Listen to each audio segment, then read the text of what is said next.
Você sabia que com mais de 200 mil casos novos diagnosticados a cada ano no mundo, nós estamos falando da hanseníase. Ela é uma doença muito recorrente. Segundo os especialistas, as terríveis sequelas poderiam ser evitadas através de exames e tratamentos precoces. O Brasil ocupa o segundo lugar no mundo em casos de portadores da doença. É desesperador, não é? Imagine isso, segundo lugar. Bom, não conseguimos ver o final disso. Um saliente professor Vítor Jalier, infectologista francês, para marcar a semana de combate à hanseníase, converso agora com a dermatologista Deise Dávila. Doutora Deise, obrigado pela sua presença aqui. Muito bom. Por que uma dermatologista falando sobre hanseníase? Ele é um problema, é uma doença específica da pele?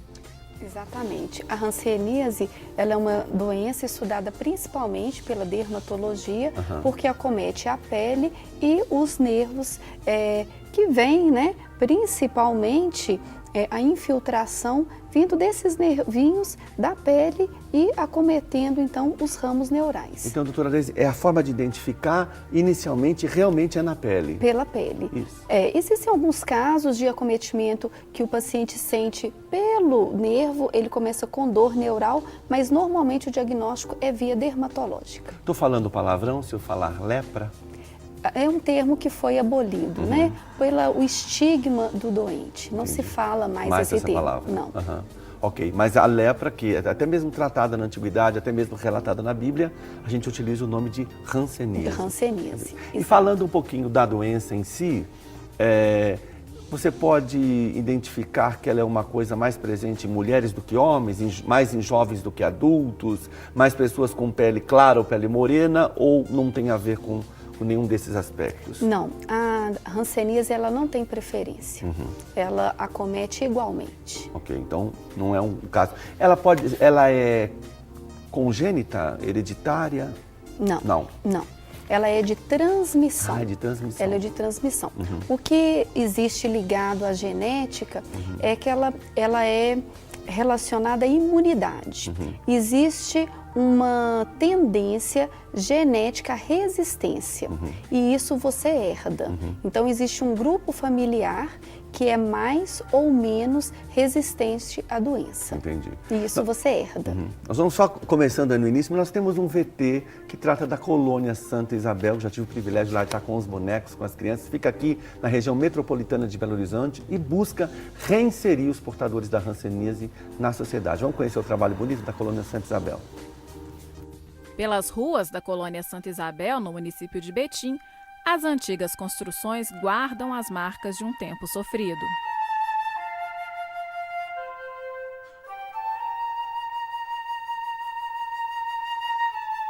Aqui funcionava um dos principais centros de isolamento e tratamento dos portadores de hanseníase do país. Este é o portal de entrada da colônia Santa Isabel e vocês podem observar uma curiosidade. São duas guaritas. De cada lado ficava um guarda, um saudável para receber os trabalhadores da colônia e o outro doente para receber novos pacientes que chegassem aqui. Na época, a doença era conhecida como lepra e quem recebia o diagnóstico era obrigado a viver em um desses locais. Mesmo depois de encontrada a cura para o mal, alguns pacientes não quiseram deixar o lugar.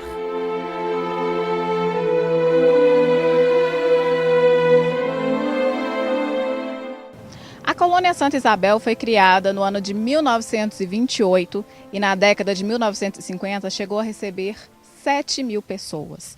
E uma dessas pessoas que continuam vivendo aqui é o senhor José André Vicente, aposentado. Senhor José, como é que era viver aqui? Era muito difícil para as pessoas viver? Era muito preconceito? O preconceito sempre foi. Até hoje ele já diminuiu muito mesmo, mas ainda tem muito preconceito, principalmente nas cidades menores. Nascido em Resplendor, no Vale do Rio Doce, ele foi internado aos 7 anos de idade, quando apareceram os primeiros sinais da doença. Constatou-se que era hanseníase, naquele tempo falava lepra, né? E me passaram para dentro da colônia, junto com a minha mãe. Junto com a minha mãe e sem ela. O interessante era isso. Na colônia as crianças eram separadas dos adultos. Só os filhos não ficavam com os pais, não. Tinha um pavilhão onde as crianças ficavam ali, moravam lá, estudavam lá, ficava prisioneiro. Só podia ir na casa da mãe ou do pai uma vez por mês. O tempo passou e o menino cresceu. Os momentos de diversão eram no Cine Teatro Glória e nesta praça. Fora do cinema e dos bailes, era na pracinha que a pessoa vinha divertir, sair, papear um com o outro, procurar namorada, né? Ele era um dos enfermeiros da colônia. Por isso, nem sempre curtia o passeio na praça com a namorada, por causa do trabalho no hospital. Às vezes estava lá aqui com a namorada, sentado no banquinho ali, não tinha horário de serviço, não. Era direto e reto. Aí o alto-falante ainda está ali até hoje, funcionando. O serviço de alto-falante, atenção, o serviço de alto-falante da Colônia Santa Isabel está convocando agora, sou enfermeiro da enfermaria número 5, número 4, número 3, era 5 enfermarias. Está sendo solicitado lá agora com urgência. Aí tinha que correr e entregar a moça na casa dela, ou ali no pavilhão onde é o hospital, ali era o pavilhão das moças. Tinha que levar lá, ela voltar e correndo para ir acudir a pessoa. Na década de 1950 foi encontrada a cura da doença. Seu José e outros pacientes da colônia ficaram livres da hanseníase, mas não do preconceito. Eu já fui repreendido entrando no ônibus, o camarada falou para mim assim, o senhor não está vendo que o senhor não pode entrar nesse ônibus? Você é leproso? O cara falou desse jeito comigo. Eu saí chorando. Porque senti como se fosse uma porretada que o cara tinha me dado.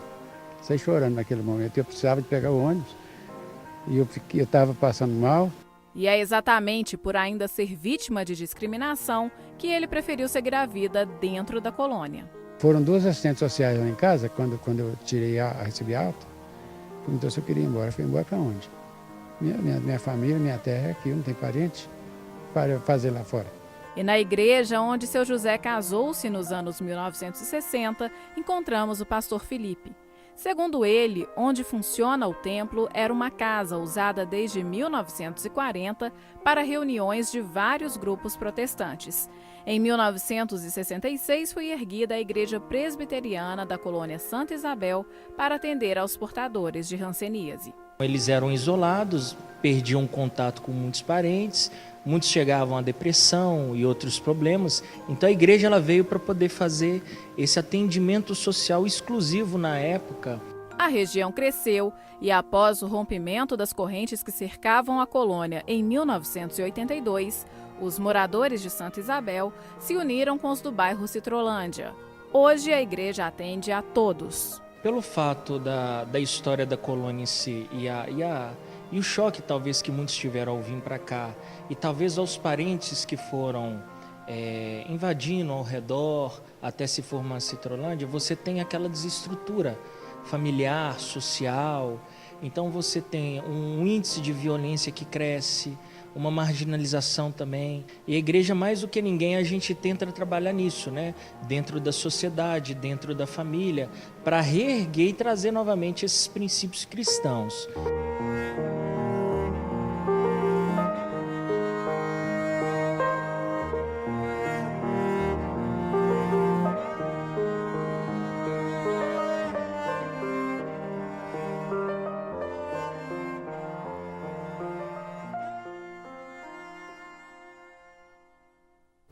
Que relato impactante. Graças a Deus pela evolução da medicina, né, doutora Deise? Porque hoje a gente vê um quadro, né, um histórico anterior, né, de marginalização. A própria Bíblia relata, né, na época, que as pessoas eram realmente isoladas, separadas da família. Parece que é um quadro não muito diferente do que esse senhor viveu em muitas situações. Mas você acha, Deise, que com toda essa evolução da medicina ainda falta informação para a população? Ainda falta.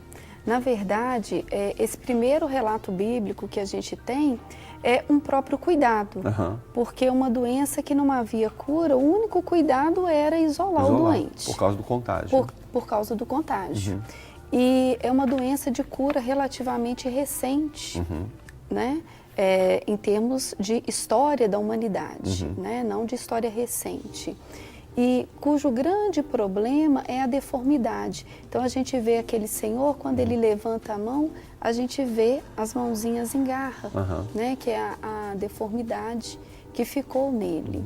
Isso é aquilo que você comentou dos próprios nervos, né? Isso, que o maior problema da hanseníase é o acometimento do nervo.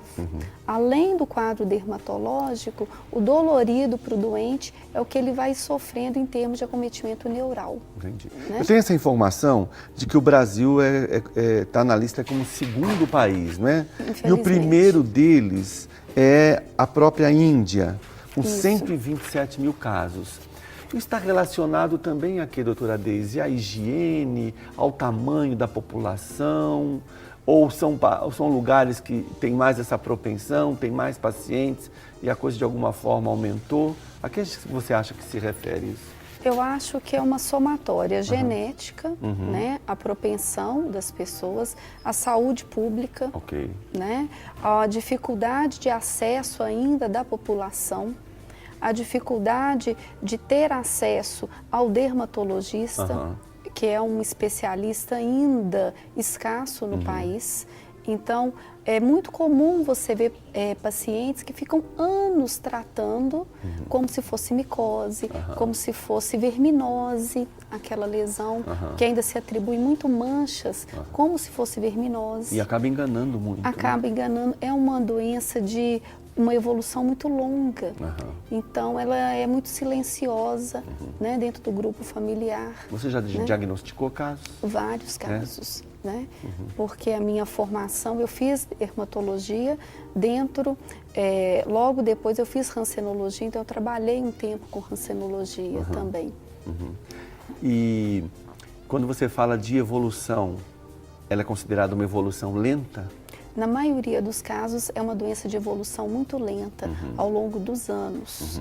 Né? A gente fala em anos de evolução. Existem sim os quadros agudos, mas na maioria das vezes o paciente tem uma evolução ao longo de anos, até ele procurar o médico e se preocupar realmente. E esse tratamento, doutora Deise, são vacinas, são medicações, é necessário internação, claro que deve ter alguns casos agudos, como que, para a gente tranquilizar até mesmo o nosso telespectador, né, que pode ter identificado alguma suspeita?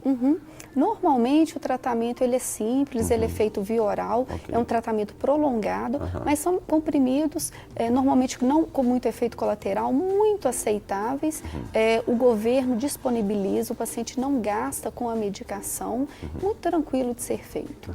Existem crises agudas, mas não são muito comuns. Né? Normalmente o paciente tolera muito bem o tratamento.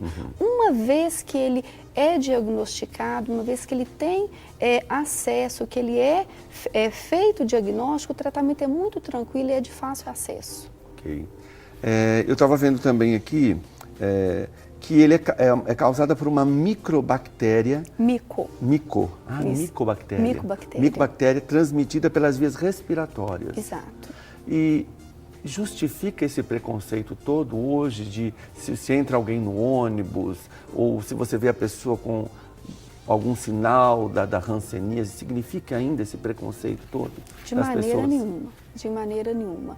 Eu acho que, obviamente, que no tempo bíblico, naquela época, era pegar e morrer. Você não tinha um tratamento, então era justificado você ter medo daquilo.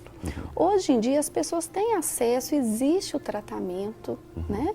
Hoje em dia não tem realmente a justificativa, de maneira nenhuma. O paciente, ele começa o tratamento, ele não transmite de maneira nenhuma. E essa fase de deformidade, o doente, ele não progride até ela. O que a gente vê de desabamento nasal, toda essa mão em garra, tudo isso é porque ele evoluiu muitos anos sem tratamento. Hoje o doente, ele interrompe o quadro na fase de mancha na pele. Que bom. Ele aparece com uma lesão, uma manchinha que descoloriu a pele. E ele percebeu que aquela mancha está diferente, ele está com alguma alteração de sensibilidade, ele procura o dermatologista, fez o diagnóstico, pronto. Ele vai parar nesse quadro, ele não vai ter nenhum tipo de evolução. Né? Porque a cultura das pessoas, talvez até trazer para nós brasileiros, né? Porque a cultura das pessoas, elas se preocupam com a academia, com a saúde do corpo, da estética, até se preocupa com uma boa alimentação, né? E parece que eles não têm a mesma atenção para com a pele. Você sente isso, doutora Deise, assim, na preocupação geral das pessoas? Ou talvez porque uma manchinha de sol ou uma pinta, isso acaba camuflando um problema que pode ser mais sério? Talvez seja da nossa cultura, né? A gente, como dermatologista, por exemplo, a gente tem dificuldade de passar numa praia ou num clube e ver as pessoas, por exemplo, ao sol, meio-dia, passando bronzeador, né? Sem qualquer preocupação. Ou mesmo chega ao consultório já com uma lesão enorme. Às vezes a gente pega uma lesão, melanoma, de 10 centímetros. Puxa, e a pessoa não preocupou. Né? Então, talvez da nossa cultura. Né? E me parece também que, em relação à pele, as pessoas têm o excesso da automedicação, né? É uma alergia, é uma coceirinha, uma manchinha, eu raspei, ou foi uma pinta, e parece... Agora, essa incubação, né, dessa micobactéria, isso não faz com que as pessoas demorem para identificar ou não? Imediatamente, se a pessoa é portadora disso, automaticamente já começa a ter algum sinal? Não, o período de incubação ele pode ser longo. A pessoa pode ter aí um gap, às vezes, de 2 até 5 anos, até ter algum tipo de manifestação. Ação externa. Mas quando, por exemplo, existe um caso diagnosticado na família, então é chamado toda a família, todas as pessoas que têm um contato próximo são examinadas. Então o médico, ele, pela palpação de nervo, pelo um exame minucioso da pele, ele consegue muitas vezes diagnosticar precocemente outras pessoas que não têm nenhuma manifestação. E nessa identificação inicial, né, existe dor? Às vezes sim. Às vezes pela palpação de determinados nervos específicos, quando o médico faz uma palpação, o médico percebe que aquele nervo está um pouco espessado, na palpação ele sente um pouquinho de dor, né? Mas durante o exame, às vezes não normalmente. Doutora Deise, foi muito bom ter você aqui. Eu acho Obrigada. que são assuntos importantes que contribuem muito para o telespectador, né? Claro, em tudo isso que a gente fala, é importante sempre consultar um profissional, um médico, um dermatologista, né? E talvez, para a gente finalizar, Deise, uma dica prática até para a observação dos pais em relação aos filhos, né? Desculpa puxar para a minha praia, que são as crianças, né? A gente se preocupa, né? A gente sabe que a criança não tem a consciência. Então, talvez algo pontual que você queira orientar o papai, a mamãe em relação à hanseníase? Qualquer mancha, principalmente que seja mais clara que a pele ou mais elevada, que esteja perdendo pelo ou que a criança relate alguma perda de sensibilidade, que é muito importante a hanseníase, ou que a mãe perceba que não tenha um suor normal, a mancha ela tenha menos suor, ela seja mais ressecada ou com perda de sensibilidade, é bom procurar o dermatologista ou sempre que haja dúvida. Perfeito. Né?